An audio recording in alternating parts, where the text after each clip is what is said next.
ہادیو رہنما ہمارے علماء، ہو کبھی درپیش جو کوئی مسئلہ، پوچھ لیں حاضر ہوں ہم ان کی بارگاہ۔ الحمد للہ رب العالمین والصلاة والسلام علی خاتم النبیین، اما بعد فاعوذ باللہ من الشیطان الرجیم، بسم اللہ الرحمن الرحیم۔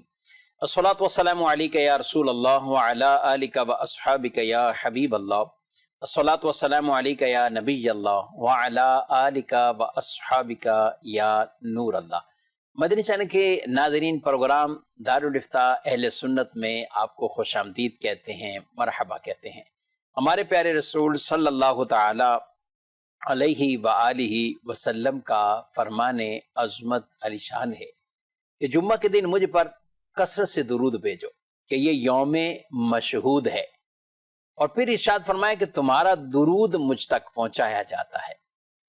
اور نبی رحمت صلی اللہ علیہ وآلہ وسلم سے صحابی عرض کرتے ہیں، حضرت ابو دردہ رضی اللہ تعالیٰ عنہ، یا رسول اللہ صلی اللہ علیہ وسلم، آپ کے وصال ظاہری یعنی آپ کے وصال، آپ کی وفات مبارکہ کے بعد بھی ایسا ہوگا؟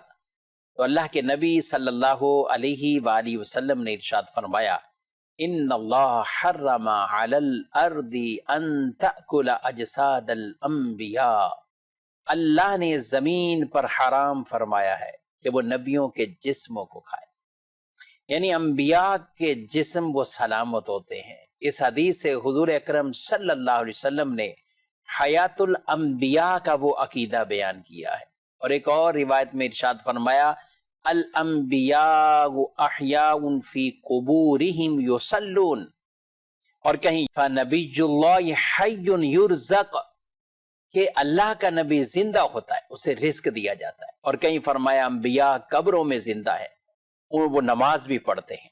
تو اس لیے ہمارا یہ عقیدہ ہے، یہ ہمارا ایمان ہے، موت برحق ہے، موت آنی، وہ عام آدمی کو بھی آنی، وہ انبیاء کو بھی موت آئی، تو یہ آنی ہے۔ اور امام الانبیاء صلی اللہ علیہ وسلم کو بھی موت آئی، موت کا انکار نہیں ہے، وہ وصال ہی فرمایا ہے، موت ہی آئی، وفات شریف ہوئی، لیکن جو بعد کی زندگی ہے وہ اللہ تعالیٰ نے اتنی اعلیٰ زندگی وہ عطا فرمائی ہے۔ اللہ رب العالمین ہمیں کثرت سے درود پڑھنے کی توفیق دے۔ صلو علی الحبیب صلی اللہ تعالی علی محمد صلی اللہ علیہ وآلہ وسلم۔ ناظرین کرام، اس پروگرام میں ہمارے ساتھ شامل ہے مفتی محمد کفیل رضا عطاری صاحب، ان سے بھی انشاءاللہ سوال جواب کریں گے۔ آپ کو بھی خوش آمدید کہتے ہیں، کیسے مزاج گرامی آپ؟ الحمدللہ علی کل حال۔ تو بڑھتے ہیں ہم اپنے ناظرین کے سوالات کی طرف۔ میرا نام عاطف عباسی ہے، میرا مفتی صاحب سے یہ سوال ہے کہ حج کے ارکان کیا ہیں؟ حج کے ارکان پوچھ رہی ہیں۔ حج کے دو رکن ہیں، وقوف عرفہ اور طواف الزیارہ۔ تو 9 ذی الحجہ کو جو ہے وہ وقوف عرفہ ہوتا ہے، تو وہ وہاں پر لمحہ بھر کے لیے بھی کوئی شخص احرام کے ساتھ جو ہے وہ وہاں پر جس نے وقت گزار لیا، تو ایک سمجھے بڑا یہی جو ہے وہ ہے رکن ہے، تو یہ وقوف عرفہ کا رکن ہے۔ اور اس کے بعد جو ہے وہ ایک طواف زیارہ ہے، جو کہ 10 ذی الحجۃ الحرام 11 یا 12 3 دن کے اندر اندر جو ہے وہ کیا جاتا ہے، جبکہ کوئی شرعی عذر نہ ہو۔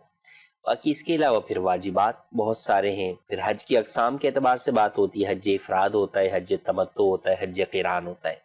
تو حج افراد تو صرف حج ہی ہوتا ہے، اور جو حج تمتع اور حج قران ہوتا ہے یہ عمرہ پلس حج ہوتا ہے۔ ٹھیک، تو حج قران کے اندر جو ہے وہ عمرہ اور پلس حج اس طرح ہے کہ درمیان کے اندر جو ہے وہ آپ احرام سے باہر نہیں آتے، جبکہ حج تمتع یہ ہوتا ہے کہ آپ جا کے پہلے عمرہ کرتے ہیں اور احرام کی پابندیوں سے آزاد ہو جاتے ہیں، اور پھر دوبارہ آپ 7 یا 8 ذی الحجہ کو دوبارہ حج کا احرام باندھ کر آپ جو ہے وہ ارکان حج ادا کرتے ہیں۔ پھر حج میں جب آپ جاتے ہیں تو سنتیں بھی ہوتی ہیں، جسے مینا میں جو ہے وہ گزارنا وقت، یہ سنت ہے۔ پھر اس کے بعد آپ عرفات میں وقوف عرفہ کی ادائیگی کرتے ہیں۔ پھر اس کے بعد آپ مزدلفہ آتے ہیں، مزدلفہ کا قیام بھی جو ہے وہ واجب ہے۔ پھر اس کے بعد وہاں سے آپ جو ہے وہ دوبارہ مینا آتے ہیں، اور پھر آپ جمرات پر کنکریاں مارتے ہیں، یہ بھی واجبات کے اندر جو ہے وہ آتا ہے۔ پھر اگر آپ کا حج قران یا تمتع ہے تو آپ کو قربانی کرنی ہوتی ہے، اور پھر اس کے بعد جو ہے وہ آپ حلق یا تقصیر کر کے احرام سے باہر آتے ہیں۔ پھر آپ کو جو ہے وہ 10 کو اگر میسر ہو تو 10 کو، ورنہ 11 کو یا 12 کو غروب آفتاب سے پہلے تک طواف الزیارہ کرنا ہوتا ہے، اور پھر 11 اور 12 ذوالحجہ کو آپ کو رمی بھی دوبارہ کرنی پڑتی ہوتی. تو یوں یہ کچھ واجبات، کچھ سنن اور کچھ جو ہے وہ ارکان جو ہم نے بتائے کہ 2 مین ارکان ہوتے ہیں، رکن ہوتے ہیں، وقوف عرفہ اور طواف الزیارہ، ان سب چیزوں پر مشتمل جو ہے وہ یہ خوبصورت ترین جو ہے وہ حج کی عبادت کی ادائیگی ہوتی ہے. ماشاءاللہ. 5 دن آپ سمجھیں کہ یہ ہوتے ہیں بنیادی وہی طور پر حج کے لیے جو بنیادی 5 دن. اور اوورآل اگر دیکھتے ہیں لوگ تقریباً جو شارٹ پیکج ہیں تو 20 دن کم از کم، جی 25 دن، 30 دن، پھر زیادہ اگر کہیں کہ عوام جو جاتی ہے تو 40 دن کے پیکیجز، 40-45 دن کا 40 سے جو اب ہوتا ہے. 45 دن تقریباً وہ ہوتے ہیں، تو جس میں حج بیت اللہ کی سعادت کا حاصل کرتے ہیں. اور ظاہر ہے آدمی وہاں جا رہا ہے، لاکھوں لاکھ روپے خرچ کر کے جا رہا ہے، تو اصل خرچہ تو شارٹ پیکج والے کا بھی بلکہ زیادہ ہو جاتا ہے. اس سے کہیں کہ جو نارمل ہے اس سے زیادہ شارٹ پیکج والے کا بھی ہو جاتا ہے. لیکن جب جا ہی رہے ہیں تو پھر ظاہر ہے زیادہ سے زیادہ وہاں عبادات کرتے ہیں، طواف بھی کیے جاتے ہیں، عمرے کیے جاتے ہیں، مدینہ شریف کی حاضری ہوتی ہے، پھر دیگر اور زیارات کے لیے جاتے ہیں. تو یہ تو پورا ایک روحانی سفر ہے اور ہونا بھی چاہیے. کبھی صاحب ایک روایت میں نے پڑھی کہ جس میں غالباً حدیث قدسی اور ارشاد فرمایا کہ اللہ تعالیٰ نے فرمایا ہے کہ میں نے جب کسی بندے کو صحت بھی دی ہے اور اس کو مال بھی دیا ہے، مالی وسعت بھی دی اور صحت بھی، اور پھر بھی وہ 5 سال بعد میرے گھر کی طرف نہ آئے تو محروم ہے وہ. یعنی یہ ایک ایسی روحانی ترقی ہے، یہ روحانی سفر ہے، تو یہ اختیار کرنا چاہیے. اور کوشش کرے آدمی 2-4 سال، کئی تو ایسے تھے ماشاءاللہ سال میں 2 بار 3 بار بھی جاتے ہیں، کئی ہر سال لازمی جاتے ہیں، اور کچھ ایسے ہوتے ہیں 2 سال 3 سال بعد جاتے ہیں، کچھ ایسے ہوتے ہیں کہ سرے سے جاتے ہی نہیں ہیں، یا وہ پتہ نہیں کس وقت کا انتظار کر رہے ہیں، وہ پتہ نہیں اور کس چیز کے منتظر ہیں. جب اللہ نے نوازا ہے، وسعت دی، مال دیا، دولت دی، صحت دی، اولادیں دے دی، کاروبار اچھا دے دیا، تو وہ پھر بھی کہتے ہیں ہم فارغ ہی نہیں ہوتے. تو آپ فارغ پھر کبھی بھی نہیں ہوں گے. اگر آپ نے اب بھی وقت نہ نکالا تو یہ عذر نہیں ہوتا کہ آپ فارغ نہیں ہیں اور آپ حرمین طیبین کی حاضری سے محروم رہ جائیں. ہاں جن پہ حج فرض ہے وہ حج کے لیے ایسے عذر بیان کریں. کیا کہتے ہیں حج کے لیے یہ بزنس کو یا دیگر چیزوں کو عذر بنا کر تاخیر کرتے رہنا. ہمارا پاک ہے اسی حوالے سے کہ فرمایا کہ جو شخص جو ہے وہ حج بیت اللہ پر اس لیے نہیں جاتا کہ بھی فلاں کام جو ہے وہ میں نے کرنا ہے، وہ چاہے کاروبار کا ہے، بچوں کی شادی کا ہے، گھر بنانے کا ہے، دیگر ہے، فرمایا کہ وہ یہ دیکھے گا کہ لوگ حج سے واپس آ جائیں گے لیکن اس کا کام پورا نہیں ہو. اللہ کام وہیں اٹکا ہوا ہے. اور پھر جو دوسری حدیث جو وعید والی ہے، کتنی سخت وعید ہے کہ فرمایا کہ جس شخص نے جو ہے وہ حج نہیں کیا اور طاقت استطاعت ہے، فرض تھا، تو فرمایا کہ چاہے یہودی ہو کر مرے چاہے نصرانی ہو کر. یہ کون فرما رہے؟ نبی کریم صلی اللہ علیہ وسلم جو کہ اس امت کی مغفرت کے لیے دعائیں کرتے رہے. وہ یہ فرما رہے ہیں کہ جو حج بیت اللہ فرض ہونے کے باوجود نہ کرے تو وہ چاہے یہودی ہو کر مرے چاہے نصرانی ہو کر مرے. تو کس قدر سخت وعید ہے کہ حضور کی گویا کہ بد دعا ہے. تو واقعی ایسا ہی ہے کہ لوگوں میں کئی لوگ بہت ساری وجوہات کی بنیاد پر حج کو جو ہے وہ لیٹ کر کے بیٹھے ہوئے ہوتے ہیں کہ ابھی تو گھر بنانا ہے. اچھا پھر لوگ اپنے اعتبار سے سمجھ رہے ہوتے ہیں کہ ہم پہ حج فرض نہیں ہے جناب، مختلف باتیں لوگ کر رہے ہوتے ہیں جناب. بچیوں کی شادی فرض ہے، پہلے بچیوں کی شادی کر لیں پھر اس کے بعد جو ہے وہ حج پہ جائیں گے. پہلے اپنا گھر بنا لیں پھر حج پر جائیں گے. پہلے اپنا کاروبار سیٹ کر لیں پھر حج پر جائیں گے. تو یاد رکھیں کہ اللہ رب العالمین کی بارگاہ میں حاضری یہ کتنا بڑا موقع ہے اور آپ کو مل رہا ہے. دنیا کے اندر ہم دیکھتے ہیں کہ جناب اگر آپ کو کسی شخص کو وزیر اعظم یا جناب اپنے شہر کی گورنر یا وزیر اعلیٰ سے ملنے کی اپوائنٹمنٹ ملے تو آپ کیسے اپنے سارے کام کاج چھوڑ کر جو ہے وہ آپ جو ہے وہ وہاں جائیں گے. جی تو جو رب آپ کو روزی دے رہا ہے، آپ کو مال دے رہا ہے، آپ کو صحت دے رہا ہے، ہر چیز جو آپ کو دے رہا ہے، اور وہ کہہ رہا ہے کہ جو ہے وہ حج بیت اللہ کے لیے آؤ، میری بارگاہ میں جو ہے وہ حاضر ہو، اور پھر بھی بندہ یہ بولے کہ نہیں ہے نا میرے پاس ٹائم نہیں ہے، میں بے بقیہ سارے کام نپٹا لوں. تو یہ سوچیں اگر وہ رب جو ہر چیز پر قادر ہے وہ ساری چیزیں آپ سے چھین لے تو پھر آپ اسی رب کی بارگاہ کے اندر جو ہے وہ گڑ گڑا رہے ہوں گے، آپ سجدے میں پڑے ہوں گے کہ یا اللہ جو ہے وہ دے دے. تو بالکل بھی حج بیت اللہ سے جو ہے وہ پیچھے نہیں ہٹنا چاہیے. لوگوں کے ذہنوں میں بہت حد تک پہلے تو الحمدللہ دعوت اسلامی کے ذریعے سے لوگوں کا یہ ذہن صاف ہوا کہ لوگ پہلے بوڑھوں پہ ہی حج سمجھتے تھے. جی ہاں اب نوجوان لوگ بھی جو ہے وہ ذوق اور شوق سے حج بیت اللہ اور عمرے کے لیے جو ہے وہ جاتے ہیں. اور پھر اب آسان کتنا ہو گیا حج کرنا. پہلے سوچیں کہ اب ہم بات کر رہے ہیں اس وقت 40-45 جو ہے وہ دن کو وہ لوگوں کے لیے گزارنا بس اوقات مشکل ہو جاتا ہے. پہلے لوگ 4-4 5-5 مہینے لگ جاتے تھے یا شاید سال لگ جاتا تھا ان کا, جب وہ اونٹوں پر سفر کر کے پہنچتے تھے, جب وہ پیدل سفر کر کے جو ہے وہ جاتے تھے, اور کتنی مشقتیں برداشت کر کے جو ہے وہ پہنچتے تھے. آج کل تو جو ہے وہ اتنی سہولیات اور آسانیاں ہیں کہ آپ اس حج کا تو تصور بھی نہیں کر سکتے.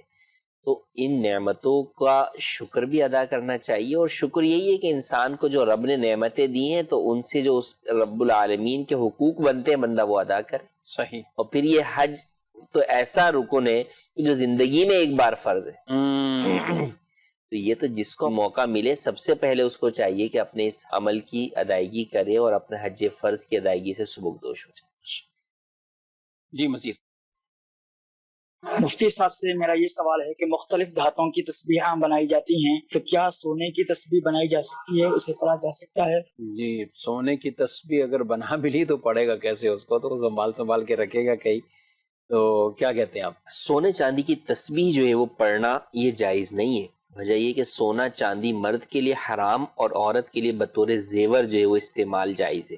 ان دونوں چیزوں کے علاوہ, یعنی زیور کے علاوہ جو ہے وہ عورت کے لیے بھی جو ہے وہ جائز نہیں ہے, مرد کے لیے تو مطلقاً ہی جو ہے وہ حرام ہے. یہ جب ہار عورت بنا کے پہن رہی ہے کوئی تو ہار کے طور پر پہن سکتی ہے, لیکن اس کے اوپر تسبیح نہیں پڑھ سکتی.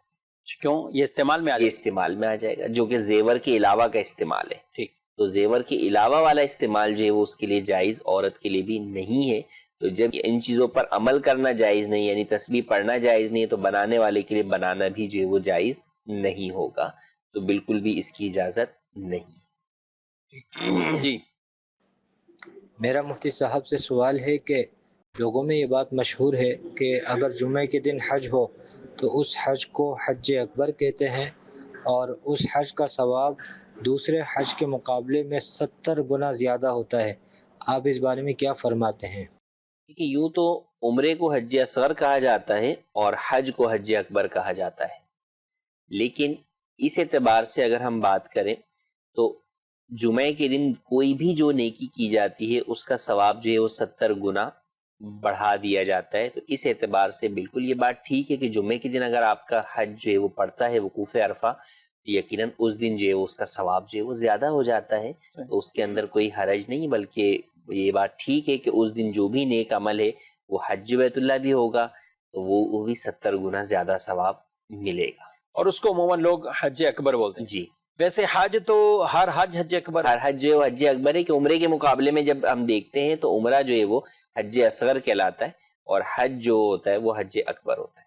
اچھا, یہ کچھ عوامی اصطلاحیں کہ لوگوں نے اپنی زبان پر, یعنی عمرے میں بھی ہے کہ چھوٹا عمرہ بڑا عمرہ, جی, یعنی بڑا عمرہ لوگ اسے کہتے ہیں, جو جیرانہ سے ہو یا باہر سے مشہور ہو جاتی ہیں, اتنی مشہور ہو جاتی ہیں, نارمل سے نارمل آدمی اس کی بھی زبان پر بڑا عمرہ, کتنے بڑے عمرے اور کتنے چھوٹے عمرے ادا کیے. تو اب یہ جیرانہ کے مقام سے کیا جائے تو اس کو بڑا عمرہ. اچھا, طائف والے کو نہیں بولیں گے, یعنی کیونکہ اس کے لیے ابھی مشہور ہی نہیں ہوا یا زبانوں پہ نہیں. یہ مدینہ شریف سے آنے والے کو بھی بھائی عمرہ کیا, وہ عمرہ ہے, مدینہ شریف سے کیا, لیکن یہاں سے کہتے ہیں بڑا عمرہ کیا. تو کیا ہے, جیرانہ کو مطلب بڑا عمرہ ہے, یعنی عوامی طور پر ہے, ورنہ عام طور پر تو یہ کہ وہ دونوں ہی بہرحال جو ہے وہ عمرے ہیں, تو دونوں عمرہ جو ہے وہ ان کی اپنی فضیلت جو ہے. اچھا, پھر اس میں یہ دقت ہو جاتا ہے نا, آپ جیرانہ جائیں مسجد عائشہ میں, جیرانہ جائیں گے کرایہ بھی زیادہ ہے, جیرانہ جائیں گے تو وقت بھی زیادہ لگے گا, اور اگر اس زمانے کے اعتبار سے ہم دیکھیں تو جہاں پیدل یا سواریوں پہ عام نارمل مشقت بھی جو ہے وہ مشقت زیادہ تھی, تو جس کام میں نیکی کے کام میں مشقت زیادہ ہو اس اعتبار سے اس کا ثواب جو ہے وہ زیادہ, اجر زیادہ. اور تو بہرحال عوامی اصطلاحیں ہیں یا عوام میں مشہور ہیں, اس کو شریعت نے منع بھی نہیں کیا کوئی اس کو کہ رد کیا جائے. تو اس لیے اگر جمعے کا دن یوم عرفہ, اس کی ایک وجہ یہ بھی ہے نا کہ جارانہ سے نبی کریم صلی اللہ علیہ وسلم نے جو ہے وہ احرام خود باندھا تھا نا, خود باندھا, اور مسجد عائشہ سے جو ہے وہ سیدھا عائشہ صدیقہ رضی اللہ تعالیٰ عنہ کو جو ہے وہ بنوایا.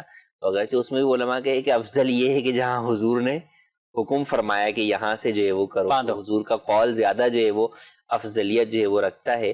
تو اس اعتبار سے یہ بھی ہے کہ مسجد عائشہ سے جو ہے وہ عمرہ کرنا زیادہ جو ہے وہ یعنی ان افضل ہے۔ دونوں میں دیکھیں تو افضل اس اعتبار سے مسجد عائشہ سے جو ہے وہ عمرہ ادا کرنے، اور پھر بہرحال جیارانہ کا مقام بہرحال وہ ایک متبرک مقام ہے، اور وہاں پر کئی بزرگوں کا روایات ملتی ہیں کہ انہوں نے اس مقام میں رات عبادت کی جیارانہ کے مقام پر، تو نبی کریم صلی اللہ علیہ وسلم کے خواب میں ان کو کئی مرتبہ واہ زیارت جو ہے وہ واہ نصیب ہوئی۔ پھر وہاں پر ساتھ ہی جو ہے وہ شہداء حنین کے جو ہے وہ مزارات بھی جو ہے وہ موجود ہیں۔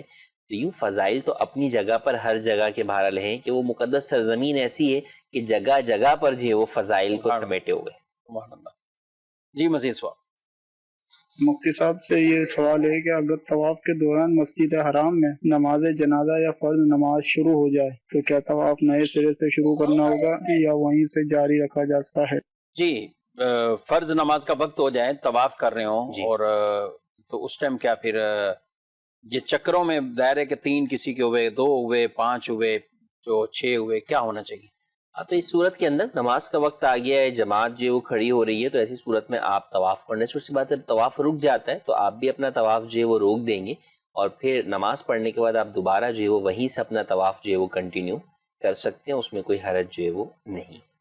ٹھیک ہے، یعنی یہ یاد رکھنا ہوگا کہ جی یہ یاد رکھنا ہوگا کہ کہاں پر چھوڑا تھا اور جو ہے وہ کتنے جو ہے وہ میں نے اس کے کہاں چھوڑا اور کہاں پہنچ گئے ہیں، یہ بھی کیونکہ وہاں جب طواف رکتا ہے یا حاجیوں کو بٹھایا جاتا ہے تو وہ تو کہاں سے کہاں پہنچ جائے گا بعد کا، تو اب یہ جو اس کو جگہ یہ بھی تعین رکھنا ہوگا، یعنی ضروری تھوڑی کہ ہر آدمی حجر اسود پر ہی آ کر کلوز کر رہا ہے۔ جی یہ ضروری نہیں ہے، وہ کسی بھی مقام پر کرے گا جو، تو وہ اس کو بہرحال یاد رکھنا ہوگا کہ بھئی میں نے یہاں جو ہے وہ چھوڑا ہے، تو یہیں سے جو ہے وہ میں طواف میں اگر رہتے ہیں تو اس میں آسانی یہ نہیں ہے کہ اب چھوڑنے کی نیت ہی نہ کرے، ابھی آپ چلتے جائیں جہاں تک ہیں اور وہیں رکے، جہاں بھی آپ رکیں گے تو وہی اور پھر وہیں سے آگے شروع، وہیں سے آگے شروع جو ہے وہ کرے گا کہ وہاں پر جو ہے وہ، لیکن اثر وہی نا کہ جب صفحے بنیں گی تو شاید جو ہے وہ اس میں آگے پیچھے ادھر ادھر ہو جائے گا، تو اس لیے بہرحال اس کو اپنا جہاں پر اس نے اینڈ کیا ہے طواف، اس کو جگہ کو یاد رکھنا چاہیے۔ اچھا 1-1.5 چکر ہوا ہے شروع کا، ابھی شروع کیا تھا تو اب ارادہ بنا کہ اب بیچ میں اتنا وہ آ گیا تو اب دوبارہ نئے سرے سے شروع، تو دوبارہ نئے سرے سے کر سکتے ہیں، اس میں کوئی حرج جو ہے وہ نہیں، کوئی حرج نہیں ہے اس میں، یعنی نئے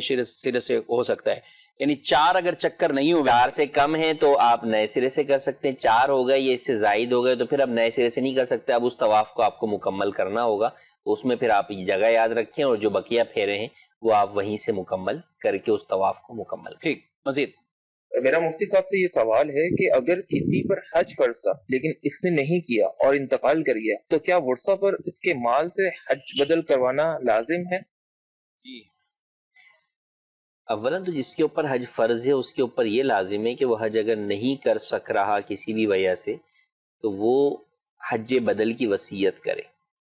اگر وہ حج بدل کی وصیت کرتا ہے تو اس کے تہائی مال سے حج بدل کروانا یہ ورثہ پہ لازم ہوگا، اور اگر اس نے حج بدل کی وصیت نہیں کی تو اب ورثہ پہ لازم تو نہیں ہے، البتہ ان کے لیے بہتر یہ ہے کہ وہ اپنے مرحوم کی جانب سے تمام ورثہ اگر عاقل بالغ ہیں تو اس کے مال سے جو ہے وہ حج بدل جو ہے وہ کروا دیں، یا کوئی وارث اپنے مال سے جو ہے وہ اس کی طرف سے حج بدل جو ہے وہ کروا دیں، تو یہ ان کی جانب سے جو ہے وہ ایک اچھا عمل ہوگا جو اپنے مرحوم کے لیے فائدہ مند ہوگا، لیکن بہرحال ان کے اوپر وصیت کے بغیر کروانا لازم نہیں ہے۔ اور اگر بغیر وصیت کے کرتے ہیں تو ادا ہو جائے گا، ادا ہو جائے گا ان کی طرف سے انشاءاللہ، ادا ہو جائے گا ان کی طرف سے۔ بھیجنا کس کو چاہیے حج بدل کے لیے؟ حج بدل کے لیے بھیجنا ایسے شخص کو چاہیے کہ جو پہلے حج کر چکا ہو، اپنا حج فرض اس نے ادا کر لیا ہو، ایسے شخص کو بھیجا جائے، عالم دین کو بھیجا جائے تاکہ وہ درست طریقے سے آپ کے مرحوم کی جانب سے حج کی ادائیگی کر سکے گا۔ بس اوقات لوگ جو ہے وہ محبت کے اندر بھائی بیٹے کسی کو بھیج دیتے ہیں اور فرسٹ ٹائم بھیج رہے ہوتے ہیں، ان کو خود نہیں پتا ہوتا حج کرنا کیسے، صحیح، تو وہاں جا کے بس اوقات وہ کئی غلطیاں جو ہے وہ کر بیٹھتے ہیں، تو لہٰذا اس معاملے میں جب آپ ادائیگی کے لیے جو ہے وہ کر رہے ہیں، آپ دیکھیں نا دنیا کے اندر آپ جو ہے وہ اپنے مرحوم کو جب ان کے لیے قرآن پاک کی تلاوت کروانا چاہتے ہیں تو وہ کس سے کرواتے ہیں؟ آپ قاری صاحب سے کرواتے ہیں کہ میں ان کو اچھا قرآن پڑھنا آتا ہے، یہ صحیح پڑھیں گے تو یہ ہمارے والد کو یا ہمارے مرحوم کو اس کا ثواب پہنچے گا۔ تو حج کے معاملے میں بھی یہی کرنا چاہیے کہ بہتر یہ ہے کہ آپ ایسے شخص کو بھیجیں۔ ہاں اگر آپ کے اہل خانہ کے اندر کوئی ایسا فرد موجود ہے جو حج کر چکا ہے، مسائل حج بھی جانتا ہے، دیندار ہے، تو بالکل اسے بھی جو بھیج سکتے ہیں آپ۔ اور وہ ویسے جو حج کر چکے ہیں، فیملی کے اندر بھی حج کر چکا ہے تو کافی حد تک تو اس کو یہ چیزیں معلومات جس کو ہے تو بالکل جو ہے وہ آپ انہیں جو ہے وہ بھیج سکتے ہیں۔ تو ورنہ چاہیے کہ ایسے شخص کو بھیجیں جو کہ عالم دین ہو، حج کے مسائل جانتا ہو اور حج درست طریقے سے ادائیگی کرنا جانتا ہو۔ ٹھیک، مزید؟ میرا نام محمد حنیف ہے۔ مفتی صاحب سے سوال ہے کہ غیر مسلم پڑوسی کو قربانی کا گوشت دینا جائز ہے؟ جی، غیر مسلم ہے، پڑوسی ہے، کیا کریں؟ قربانی دیکھیں، جس جانور کے ذریعے سے آپ ادا کرتے ہیں، جسے راہ خدا میں قربان کرتے ہیں، اس کے ذریعے سے آپ کی ایک عبادت قربانی کی ادا ہوتی ہے، تو اس لیے جس بھی ذریعے سے آپ کی قربانی کی عبادت جو ادا ہو رہی ہے، یا کوئی بھی ایسی چیز ہے جس سے آپ کی عبادت ادا ہو رہی ہے، تو وہ چیز غیر مسلم کو دینا جو ہے وہ جائز نہیں ہے۔ تو قربانی کا گوشت جو ہے وہ آپ غیر مسلم کو نہیں دے سکتے، یہ جائز نہیں۔ ٹھیک، مزید؟ میرا نام محمد جوید اقبال ہے جی، میں پنجاب سے بول رہا ہوں۔ مفتی صاحب کی بات میں یہ سوال ہے کہ بینک میں زیور رکھ کے تو پیسے قرضہ لیا جا سکتا ہے، اس کے بارے میں شرعی وضاحت فرما دیں جناب۔ جی، بینک کے اندر زیور رکھ کر آپ جو پیسے لیتے ہیں، در حقیقت بینک تو سود کے اوپر ہی پیسہ جو ہے وہ دیتا ہے، عام طور پر جو کنونشنل بینک ہے، اور وہ اپنے گارنٹی کے طور پہ اس کو گارنٹی کے طور پر جو ہے وہ اس سے جو ہے وہ رکھتے ہیں۔ تو بہرحال سودی قرضہ لینا بلا حاجت شرعی وہ جائز نہیں ہے۔ تو وہ آپ چاہے زیور رکھ کر لیں، چاہے جو ہے نا مکان کے پیپر رکھ کے لیں، کسی بھی طور پر لیں، تو بلا حاجت شرعی جو ہے وہ سودی قرضہ لینا جائز نہیں ہے، وہ حرام ہے۔ ٹھیک، یعنی یہ زیور کہہ رہے ہیں، اور اسی طرح کوئی گھر کے کاغذات ہیں یا کچھ بھی ہے، اصل تو وہی ہے کہ جو آپ قرض لے رہے ہیں اس پہ آپ نے جو سود بھرنا ہے۔ جی، ورنہ نارمل اگر بات کریں کفیل صاحب، اگر چلے بینک کو ہٹا دیتے ہیں، کسی نے کسی دوسرے شخص سے 5 لاکھ مانگے، 10 لاکھ مانگے، اب یہ کہنے کہ ابھی ہمارے پاس 1 تولہ 1.5 تولہ یہ سونا رکھا ہوا ہے، یہ آپ اپنے پاس رکھ لیں اور ہمیں وہ پیسہ دے دیں، اس میں کوئی سود کا عمل دخل نہیں بیچ میں، جی، تو کیا یوں عمل اختیار کرنا؟ جی، اس طور پہ کوئی حرج نہیں ہے۔ یہ شریعت کی اصطلاح میں رہن کہلاتا ہے۔ گروی بھی کہتے ہیں، رہن بھی کہتے ہیں، کہ بھئی آپ نے بطور گارنٹی اس کو رکھوا دیا کہ اگر کل کو آپ پیسے نہیں دے سکے تو ہم اس رقم سے، آپ کی جو چیز رکھوائی ہوئی، اس سے اپنی رقم وصول کر لیں گے اور جو باقی بچیں گے وہ آپ کو دے دیں گے۔ تو اس طور پہ بغیر اگر جو ہے وہ سود کے قرضہ کسی کو دیا اور اس نے سامنے والے سے کوئی چیز بطور رہن یا گروی جو ہے وہ رکھوا لی، تو اس میں کوئی حرج جو ہے وہ نہیں ہے۔ البتہ اس میں بسا اوقات یہ بھی ہوتا ہے کہ بعض جگہوں کے اوپر کہ بھئی مکان گروی لے لیا، یا دکان گروی لے لی، یا گاڑی گروی لے لی۔ اب جس نے گروی لی ہے، یعنی جس نے قرض دیا ہے سامنے والے کو، تو وہ شخص اس مکان کو یا تو خود استعمال کر رہا ہوتا ہے یا کرائے پہ دے کر اس کا کرایہ لے رہا ہوتا ہے۔ تو یہ جائز نہیں ہے، کیونکہ گروی والی چیز سے آپ نفع نہیں اٹھا سکتے، کیونکہ وہ نفع اٹھانا آپ کے لیے جو ہے وہ در حقیقت قرض کی وجہ سے نفع اٹھانا ہوگا، وہ آپ کے حق میں سود ہو جائے گا۔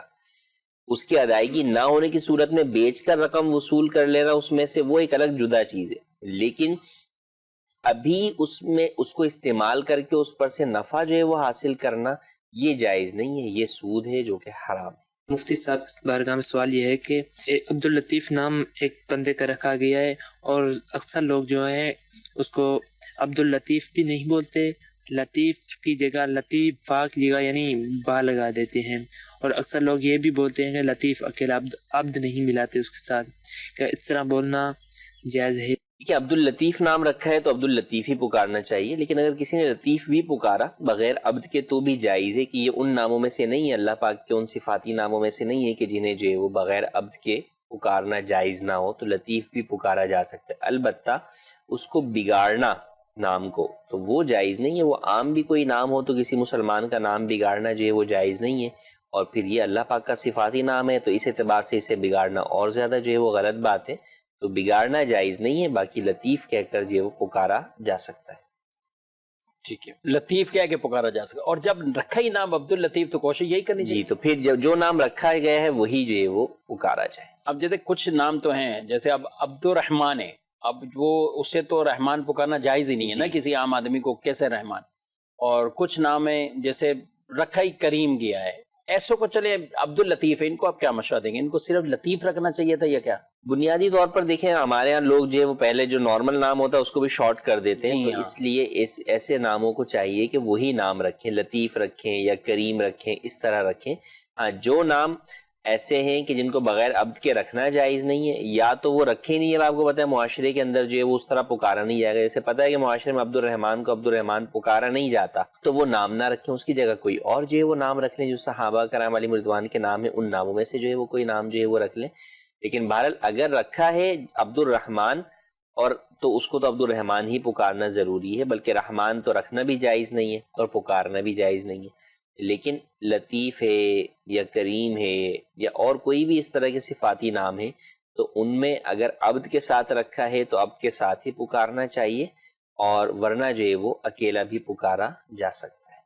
قربانی کے جانور بعض اوقات لے آتے ہیں، گھر میں آتے ہیں، محلے میں آتے ہیں، تو اب بعض اوقات گھر والوں کو سمجھ میں نہیں آ رہا ہوتا اور محلے میں کسی اور کو اچھا سمجھ میں آ رہا ہوتا ہے، تو لوگ کہتے چلو اچھا لڑکے ہیں ان کے شوق ہی نہیں ختم ہوتے، وہ تو نہیں، نہ گرمی دیکھیں نہ سردی دیکھیں نہ موسم دیکھیں، ان کو منڈی چاہیے۔ اچھا لڑکوں میں ایک بات دیکھیے کفیل صاحب، وہ کہتے ہیں کہ ہم تو پہلے بھائی ابھی 2 اتوار تو ایسے ہی گئے تھے اور دیکھنے گئے، ٹچ کریں کیا ہے کیا نہیں ہے، پھر جا کے خریدیں گے، ذہن بنا لیتے ہیں۔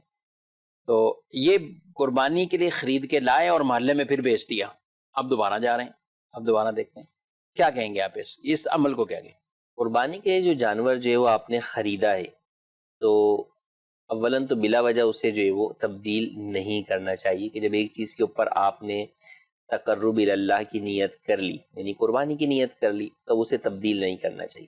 اب اگر آپ اسے تبدیل کر رہے ہیں تو یا تو اس سے زیادہ قیمت کے لیے تبدیل کریں گے تو جائز ہوگا آپ کے لیے، اس سے کم قیمت کے لیے یا برابر قیمت کے بھی آپ دوسرا جانور لائیں گے تو آپ کے لیے یہ جائز نہیں ہوگا، بلکہ آپ کو اگر کم قیمت میں لائے ہیں تو اوپر کی قیمت جو ہے وہ صدقہ کرنی ہوگی۔ مثال کے طور پر کوئی شخص جو ہے وہ 3 لاکھ کا جانور لایا اور اب اس کے بعد اس نے جو ہے وہ گلی میں بیچ دیا 3 لاکھ کا، اب مارکیٹ گیا اور مارکیٹ کے اندر وہی جانور 275 کا جو ہے وہ مل رہا ہے، اسی جیسا جانور۔ اس نے بولا چلو یار اب منڈی نیچے گر گئی ہے تو چلو 275 میں یہ جانور لے کے چلتا ہوں، تو یہ اس کے لیے جائز نہیں ہے۔ اس کو یہی ہے کہ بھائی 3 سے اوپر کا جانور خریدے، 3 کا بھی نہیں خرید سکتا، یعنی اتنا بھی نہیں، برابر بھی نہیں، 3 کا یا 3 کا، 3 سے اوپر کا جانور جو ہے وہ خریدے۔ اچھا اس میں پیسہ اوپر ڈالنا یہ ضروری ہوگا یا جانور وزنی لے لے؟ بعض ایسا ہوتا نا منڈی نیچے آ جاتی ہے۔ ہاں نہیں، پیسہ ہی جو ہے وہ اصل تو پیسے کا تعلق ہے، ورنہ تو وہی بات ہے کہ جیسے ویسے ہی جانور یا اس سے اچھا جانور ہو سکتا ہے منڈی نیچے گرنے کی وجہ سے کم پیسوں میں مل جائے، تو اس کا اعتبار نہیں ہے۔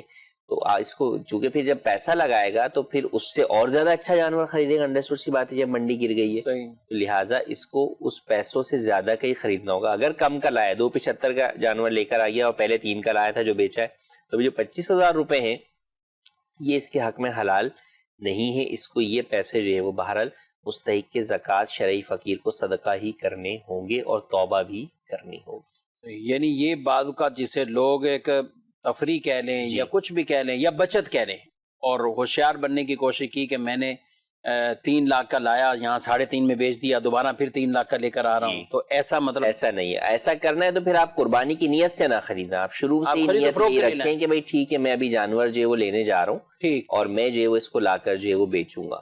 اب یہ کہ بھائی نہیں بکا تو میں خود قربان کر لوں گا، وہ بات کا آپشن ہے۔ صحیح، فرسٹ آپ کی نیت یہی ہو کہ بھائی میں یہ قربانی کے لیے نہیں خرید رہا بلکہ بیچنے کے لیے خرید رہا ہوں، تو پھر اس کے اوپر آپ پروفٹ جتنا چاہے کما سکتے ہیں۔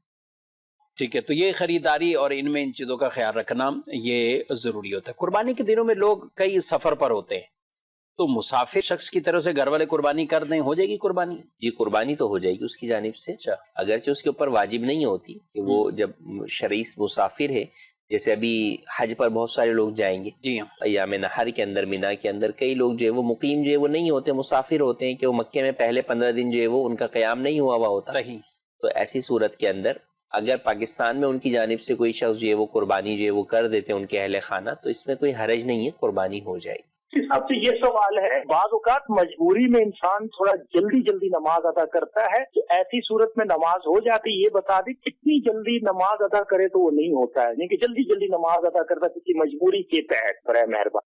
جی مجبوری انہوں نے کہا، ہو سکتا ہے بات کا گاڑی جا رہی، ٹرین ہے، فلائٹ ہے، کبھی ایسی حاجت ہو جاتی ہے، تو کتنا شارٹ کر سکتا ہے اور کیا کہیں گے؟ کم از کم واجبات پر اکتفا کرنا ضروری ہے۔ جب واجبات کو نہیں چھوڑ سکتے، اگر آپ واجبات کو بھی چھوڑیں گے تو ایسی صورت میں پھر وہ نماز آپ کو دہرانا لازم ہوگی۔ بعض جگہ شریعت بھی آپ کو یہ رخصت دے گی کہ آپ واجبات چھوڑ دیں، لیکن عام طور پر ایسا نہیں ہوتا۔ واجبات سے مراد کیا ہے؟ جیسے آپ کو کم از کم تعدیل ارکان واجب ہے، یعنی ایک بار سبحان اللہ کہنے کی مقدار رکنا واجب ہے، وہ چاہے رکوع ہے، سجدہ ہے، قومہ ہے، جلسہ ہے، ان سب کے اندر ایک بار سبحان اللہ کہنے کی مقدار آپ کو ٹھہرنا واجب ہے۔ اچھا، شروع میں پہلی رکعت سورہ فاتحہ، اس کے ساتھ کوئی سورت ملانا؟ سورت ملانا یہ جو ہے وہ واجب ہے۔ اب سورہ اخلاص آپ نے پڑھ لی تو بھی ہو جائے گا۔ اچھا، سورہ اخلاص میں کی اگر آپ نے صرف 3 آیتیں پڑھی تو بھی جو ہے وہ آپ کا واجب جو ہے وہ ادا ہو جائے گا۔ آپ ثنا آپ نے چھوڑ دی تو اس سے نماز واجب الاعادہ نہیں ہوگی، کہ وہ سنت ہے، واجب نہیں ہے۔ اسی طرح آپ رکوع میں گئے تو 3 بار تسبیحات کی جگہ آپ نے 1 بار تسبیح پڑھ لی، سجدے میں 3 بار تسبیحات کی جگہ آپ نے 1 بار جو ہے وہ پڑھ لی۔ اچھا، جو آپ اتحیات میں بیٹھے تو اس کے اندر آپ نے صرف اتحیات پڑھی اور درود ابراہیمی پورے 2 پڑھنے کے بجائے صرف اللہم صلی علی محمد پڑھ لیا، اور اس کے بعد آپ نے سلام پھیر لیا۔ تو یوں واجبات پر اکتفا کرتے ہوئے جو ہے وہ آپ نماز ادا کر لیں گے تو نماز ہو جائے گی اور واجب الاعادہ نہیں ہوگی۔ یہ تو انہوں نے ایک بات کی جنرل، اس کی ضرورت شرعی اعتبار سے کہاں پڑتی ہے؟ صحیح، وہ پڑتی ہے فجر کے اندر عام طور پر، کہ اگر فجر میں آپ کوئی شخص ایسے وقت اٹھا کہ وقت بہت کم ہے، اس طور پر کہ وہ وضو کر کے بھی اسے پتہ ہے کہ اگر میں نماز پڑھوں گا، صرف فرض پڑھوں گا، ابھی سنت کی تو بات ہی نہیں ہو رہی، اتنا وقت نہیں ہے کہ وہ جو ہے وہ فرض بھی پڑھ سکے۔ اچھا، کیوں یہ فجر میں مسئلہ بیان کیا جا رہا ہے، ظہر عصر مغرب عشاء میں کیوں نہیں بیان کیا جا رہا ہے؟ اس لیے بیان نہیں کیا جا رہا ہے کیونکہ فجر کی پوری نماز سلام پھیرنے تک وقت کے اندر ہونا ضروری ہے، جبکہ بقیہ نمازوں میں ایسا نہیں ہے۔ بقیہ نمازوں میں آپ نے صرف تکبیر تحریمہ بھی وقت میں باندھ لی اور وقت ختم ہو گیا تو آپ کی نمازیں ہو جائیں گی، آگے وقت میں آگے پڑھتے رہے، اگلے وقت میں آپ کی پوری نماز ہو رہی ہے۔ لیکن فجر، جمعہ اور عیدین، یہ 3 نمازیں وہ ہیں جس کے اندر آپ کو نیت بھی باندھنی ہے وقت کے اندر ہی، اور سلام بھی وقت کے اندر پھیرنا ہے۔ اگر سلام پھیرنے سے پہلے وقت ختم ہو گیا تو نماز فاسد ہو جائے گی۔ تو اب آپ اٹھے ایسے وقت میں جب وقت کم ہے، غسل کرنا ہے یا وضو کرنا ہے اور آپ کو نماز پڑھنی ہے۔ اب آپ کو پتہ ہے کہ بھئی 1 منٹ بچا ہے یا 2 منٹ بچے، اب میں وضو کر کے آیا، اب 1 منٹ ہی بچا، تو ہو سکتا ہے کہ کئی دفعہ آپ کو واجبات پر اکتفا کر کے نماز پڑھنی پڑے، اور ہو سکتا ہے کئی بار آپ کو نماز کو قضا ہونے سے بچانے کے لیے صرف فرائض پر اکتفا کرتے ہوئے نماز ادا کرنی پڑے۔ فرائض پر اکتفا سے مراد کیا ہے کہ آپ قیام کے اندر صرف 1 آیت پڑھیں گے، چاہے وہ سورہ فاتحہ کی پڑھیں یا کوئی بھی آیت پڑھیں، آپ پوری سورہ فاتحہ بھی نہیں پڑھیں گے اور سورت بھی نہیں پڑھیں گے۔ جب آپ کو پتہ ہے کہ میں واجبات کے ساتھ بھی نماز پڑھوں گا تو بھی وقت ختم ہو جائے گا، تو آپ کیا کریں گے؟ اللہ اکبر، آپ نے تکبیر تحریمہ باندھی، الحمدللہ رب العالمین پڑھا، رکوع میں گئے، کھڑے ہوئے، سجدے میں گئے، اٹھے، دوسرا سجدہ کیا، پھر کھڑے ہو گئے، پھر آپ نے الحمدللہ رب العالمین پڑھا، بس صرف اتنا ہی، 1 آیت پڑھی۔ یہ فرائض پر اکتفا ہوتے ہوئے نماز جاری ہے آپ کی۔ آپ نے رکوع سجدہ کیا اور آخر میں صرف التحیات آپ نے پڑھی اور سلام پھیر دیا آپ نے، تو یہ آپ کی فرائض کے اوپر نماز ہو گئی۔ مگر جب فرائض پر نماز ہوئی تو چونکہ واجبات چھوٹ گئے ہیں تو آپ کو یہ نماز دہرانی ہوگی۔ اب کب دہرائیں گے؟ اس وقت تو نہیں دہرا سکتے کیونکہ مکروہ وقت شروع ہو چکا ہوگا۔ جب مکروہ وقت گزر جائے گا اس کے بعد آپ کو وہ نماز دہرانی ہوگی۔ مگر اس کا فائدہ کیا ہوا؟ آپ بولیں گے دہرانی پڑے گی تو پھر فائدہ کیا ہوا؟ فائدہ یہ ہوا کہ آپ نماز قضا کرنے کے گناہ سے بچ گئے، حاضری جو آپ کی تھی وہ بہر رب العالمین کی بارگاہ میں لگ گئی کہ آپ نے نماز، آپ کا فرض ادا ہو گیا۔ یعنی ایسے موقع پر شریعت نے یہ اجازت دی ہے۔ اچھا، پھر اسی طرح آپ کو پتہ ہے بھئی 2 منٹ ہیں یا 3 منٹ ہیں جس کے اندر میں اگر پوری پڑھنے جاؤں گا تو شاید نہ ادا ہو سکے، لیکن واجبات پہ اکتفا کرتے ہوئے نماز پڑھوں گا تو ہو جائے گی۔ تو ایسی صورت میں شریعت آپ کو یہ کہے گی کہ بھئی واجبات پر اکتفا کرتے ہوئے آپ جو ہے وہ نماز جو ہے وہ ادا کر لیں۔ تو جیسے اب سفر میں بھی کئی دفعہ ایسا ہو سکتا ہے کہ گاڑی ہے، ٹرین چھوٹنے والی ہے، کچھ ہے، ایک شخص سے اتحیات میں بیٹھا ہوا ہے اور ٹرین نے جو ہے وہ وسل بجا دی، تو اب ٹھیک ہے وہ صرف اتحیات پڑھے اور سلام جو ہے وہ پھیر دے، وہ درود ابراہیم تک پڑھے اور درود ابراہیمی اور دعائے معصورہ نہ بھی پڑھے تو سلام پھیر لے تو اس کی نماز ہو جائے گی، اور اس نماز کو دہرانا بھی اس کے اوپر لازم نہیں ہوگا۔ یہ بہت ناظرین کرام بالکل مجبوری والی وہ صورتیں بیان کی جا رہی ہیں، ان کو عادت میں نہیں شامل کرنا۔ یہ تو عادت میں تو ہمیں مردوں کے لیے یہ ہے کہ آپ فجر میں بھی اپنے الارم، اپنی گھڑیاں سب سیٹ کر کے رکھیں کہ آپ جماعت کے ساتھ نماز پڑھ لیں۔ اب جماعت سے جو نماز پڑھنے والا ہوگا تو اس کی شاید اس کنڈیشن میں تو اگر اس کو مجبوری ایسی ہو بھی جاتی کہ صبح سے نہیں مسجد کی حاضری ملی، لیکن کم از کم نماز تو وہ اپنی وقت کے اندر ہی آسان انداز سے ادا کر سکتا ہے۔ تو اس لیے کوشش، ہاں کبھی ایسے سفر میں مجبوری میں تو پھر ایک وہ الگ صورتیں ہوں گی، لیکن اس میں بھی پھر ان چیزوں کا فرض ادا ہوئے تو نماز دوبارہ پڑھنی ہوگی. اور ایسا بھی ہو سکتا ہے کہ فرض بھی ادا نہ ہوا تو پھر کیا کریں گے آپ؟ جب فرض بھی ادا جو ہے وہ نہیں ہے، اتنا بھی وقت جو ہے وہ نہیں بچا، تو بہرحال پھر تو بعد میں ہی نماز جو ہے وہ ادا. اب ایک شخص نے غسل کرنا ہے اور اس کے پاس ٹائم ہی اتنا نہیں، اب ٹائم اتنا نہیں ہے کہ وہ غسل کرے، تو پھر تو ٹائم بالکل نکل جائے گا. تو اب ایسی صورتحال میں کیا وضو کرے گا یا تیمم کرے گا؟ پھر ایسی صورت میں کہ وہ تیمم کر کے جو ہے وہ نماز ادا کرے گا، لیکن پھر اس نماز کو بھی بعد میں دہرانا اس کے اوپر لازم ہوگا. صحیح.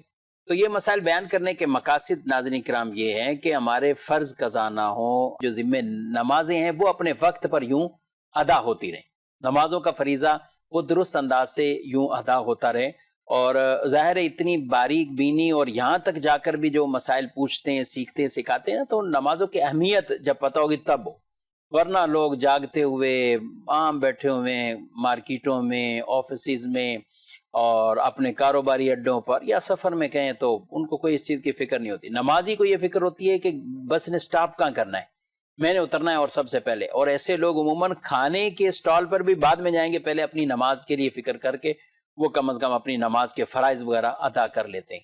تو یہ کوشش ہوگی، ذہن بنے گا، گھر والوں کا بھی اسی طرح، تو انشاءاللہ اسی میں ہی بہتری ہے، عافیت ہے. اللہ پاک ہم سب کو نیک اعمال کرنے کی توفیق عطا فرمائے. اور اس طرح کے مسائل میں مزید اگر آپ کو کوئی وضاحت چاہیے تو دارالتحفیظ سنت کا یہ نمبر اپنے پاس رکھیے اور اس نمبر پر ضرور رہنمائی حاصل کریں. سیکھتے رہیں گے تو انشاءاللہ درست طریقے سے آپ عمل بھی کر پائیں. مبارک مہینے، حج قربانی کے مہینے، سبحان اللہ، اللہ ان کی برکتوں سے مال فرمائے. اور جو حجاج کرام ہیں اللہ تعالیٰ ان کے حج کو قبول فرمائے، جو قربانیاں کر رہے ہیں، مال خرچ کر رہے ہیں، اللہ تعالیٰ ان کا بھی خرچ کرنا اپنی بارگاہ میں شرف قبولیت عطا فرمائے. آمین بجاہ النبی الامین صلی اللہ علیہ وآلہ وسلم. ہادی و رہنما ہمارے علماء، ہو کبھی درپیش جو کوئی مسئلہ، پوچھ لیں حاضر ہوں ہم ان کی بارگاہ.